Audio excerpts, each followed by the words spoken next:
Alright, we are working with a 2003 Dodge Neon. It's the 2.0 and it is an automatic. And we're going to be doing a couple things here that are similar to the SRT4, which would be our dreaded third mount, which is down here. Try to clean it out for you. Right down there. Alright, I'll show you what a new one looks like. Right here. This is what our new third mount looks like. This goes into the frame rail like this. So you can see how wide that is, and you only see this much. Alright. We're also going to be installing a new timing belt, which is a Dayco, which is a good quality belt. Even though it is, hey, everybody knows Dorlast AutoZone.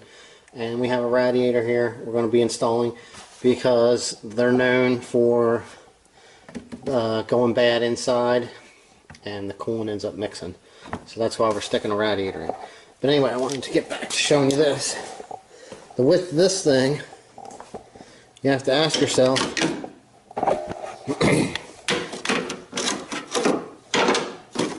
how in the world do I get something that's that wide down in that little tiny hole? So I'm going to do best I can to show you what you got to do. I've already got this thing jacked up. It's on jack stands. We're going to pop this cover off here. Yeah, and the light drops. We're going to pop this grommet off here. I want to show you something. You can look in there and you can see that that bolt has dropped. So this mount is bad, which in these, the 2.0s have a lot of vibration, so this kind of enhances the vibration. I did end up replacing the upper mount here already because it was bad. So what I'm going to do, since it's up in the air, is I'm going to do similar to what I did when I put the timing belt on the SRT4 in the other video I did. Now I have already installed a timing belt on one of these without undoing any of the mounts per se too much, but actually shifting the motor over or anything. So what I'm going to do is I'm going to undo my axles. I'm going to undo these. I'm going to pop the axle out. I'll probably pull the caliper off and set it off to the side just like I did with them on both sides. Then up in the motor compartment here, I'm going to remove the airbox, the battery tray, the upper mount, this bracket here.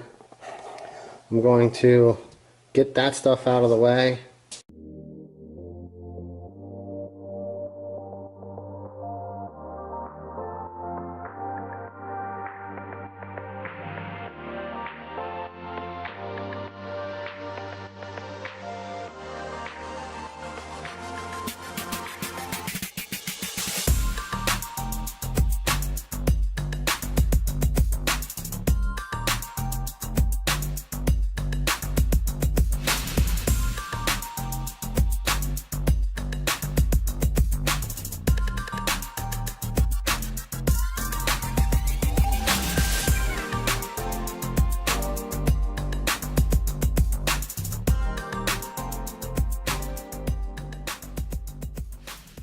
Okay, so now that we have those things removed, we're going to come over here to this side, right here, and we're going to work on getting our belts off.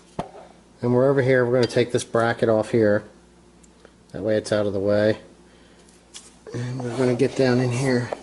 And we need to get the lower bolt for the alternator, which is here. Loosen the lower 15. And the upper 15, which I don't think you can see it. Nope.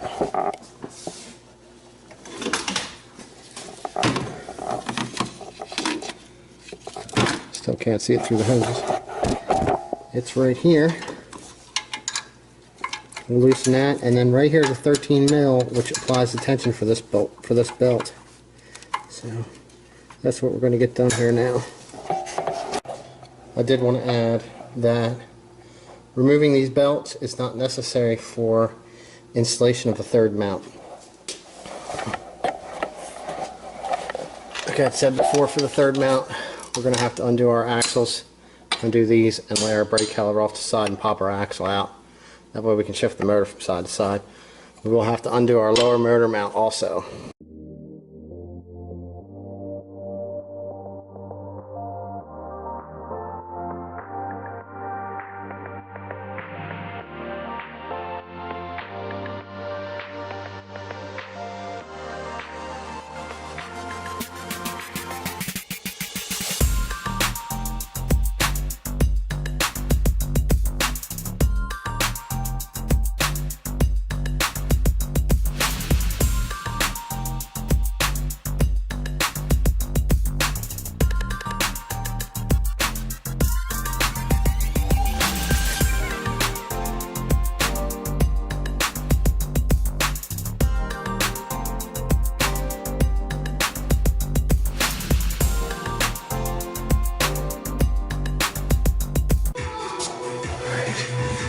We have everything apart here on the right front.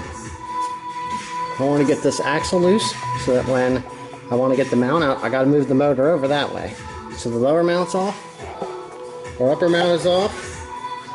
I got our battery tray, and our airbox removed out of the way. I also have the driver's side spindle and caliper and everything undone over here. So right now, I'm down to making a couple preparations here, because what I'm going to do is I'm going to attach a chain from the top bolt on the alternator, and I'm going to run that across the top of the motor here. And usually there is something that you can stick it through over here. Maybe I'll just go through the bracket here on the transmission mount, because I did that before already too, or possibly, you know, on that bolt or something. Anyway, some way to triangulate that. Then what I'm going to do is I'm going to remove the third mount bolt and this transmission mount bolt here. And I'm going to drop this side down and move it over so that I can get the motor away from that frame rail far enough so I can get the mount in. I don't remember where I had left off last night. It's now the next day. Right now, what I have going on is I have a chain being supported by an engine crane, so that I can lower this motor down. I do have the jack here, which I'm going to place a piece of wood on. Everything is pretty much disconnected on this so that I can shift the motor over. I'm left with the center bolt for the center mount and the transmission mount. Now, there is other things hooked up, like the exhaust and wiring and stuff like that. That doesn't really need to be disconnected because I'm not going quite that far, because I'm only going to let it down over far enough so that I can get the third mount out. And that is our actual goal. Even though I did say that I was doing the radiator, which I have that unscrewed, okay, I did remove my belts and stuff so I can get in here at the timing belt. So right now I'm going to undo the transmission mount and get it undone and out of the way. That's a bolt that comes through the frame rail on this side. And see if I need to remove them. I know on the SRT4, because I'm so used to working on them over a regular neon. Get this mount here out of the way, and then undo that one. Then I can let it down and move it over, and then I'll get that mount in. I'll show you what I end up doing to see what works best on the regular neon in consideration to an SRT4. So, alright, show you what I had to do here. I ended up removing everything. Got a flashlight on it. Look at this and see. Well, it sees pretty good. It sees better than I can because it's pretty dark down in there. Lower mount. Undid the transmission cable.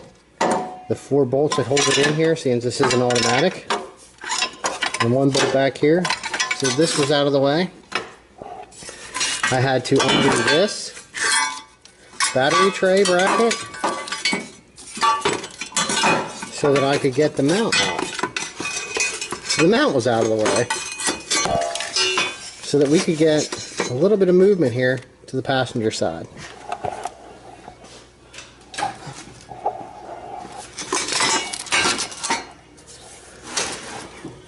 Alright, everything's moving around pretty good. Alright, now we still need to get a little bit more room down in here, but I did get all 4 bolts out so you can actually see. It is so close. I could probably push on this with my other hand and pop it out. Alright. At this point, I'm just not fighting it anymore. Seems I got to take this plate off anyway to do the timing belt. And I know that will give me plenty of room to pull this out. So, I'm so close doing it this way. I'm sure that you can. If you let it down just enough, you can get it out. See, look at that. I'll just push it on with my hand. But, like I said, with having to do the timing belt, I'm just going to take this bracket off and then I'm going to be able to get that out. Alright. Now, I removed the power steering pump, which was 1, 2, 3 13 mils right in here. And then it was 1, 2, 3 of those, and then I just lifted that right out. Now, if you see, we can get our third mount out of here now. You can actually see that it's tore loose right there. It shouldn't do that.